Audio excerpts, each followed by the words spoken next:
เฮียก็พูดถึงคุณพจน์วันที่โทรหาเรื่องเหรียญ แต่ก่อนมีรูปเรา เฮียอะไรนะ กอไก่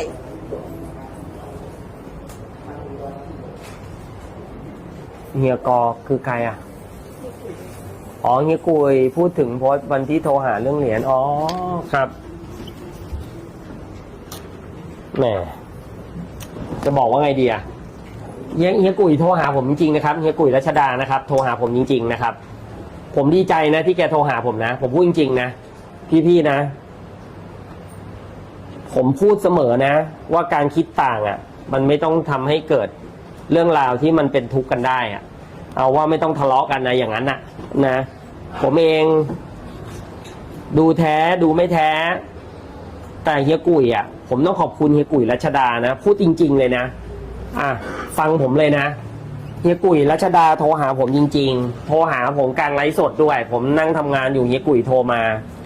ผมดีใจมากๆเลยนะมันเหมือนกับผมอ่ะไม่ได้เข้าข้างใครเฮียกุยชมผมบอกว่าคุณพจน์เป็นกลาง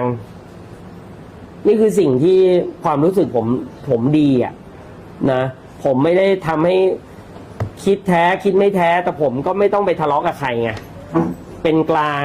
อธิบายแบบเป็นกลางเฮียกุยชมผมเรื่องนี้ถามว่าเรื่องเฮียกุยเล่นพระอาจจะไม่ตรงกับผมหรืออาจจะตรงกับผม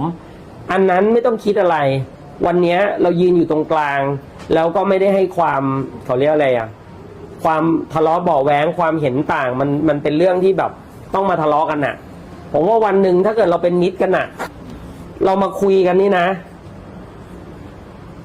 แกอาจจะเชื่อผมก็ได้นะแกอาจจะเปลี่ยนสายการเล่นเนี่ยมาเป็นทิศทางผมก็ได้นะเราไม่ต้องไปคิดอะไรเยอะแต่ว่าเหตุผลเนี่ยในเหตุผลเนี่ยมันเอาประเด็นที่ความคิดเห็นต่างเนี่ยมาทำให้เกิดข้อที่แบบว่าเราไม่ถูกต้องกันเลยเราไม่คิดตรงกันเลยแล้วเราก็มาทะเลาะกันเลยถ้าถามใจผมว่าเฮ้ยเรื่องอย่างนี้มันคุยกันได้นะมันเปรียบเทียบความคิดกันได้มันมีเหตุผลซึ่งกันและกันได้นะอันนี้ผมพูดตรงๆเลยนะผมก็ดีใจนะที่เฮียกุยโทรมาแล้วก็ขอบคุณผมด้วยนะ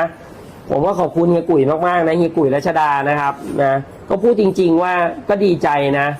มันเหมือนกับเราได้ให้เหตุผลไปแล้วก็มันตรงใจเขาอะพูดง่ายๆนะครับเนาะไม่ต้องทะเลาะกันหรอกไปทะเลาะกันทำไมอะนะนี่คือความคิดผมเห็นต่างก็ได้รักกันก็ยังได้ถูกไหมอันนี้คือความคิดผมอยากให้มันเป็นแบบนั้นจริงๆนะครับ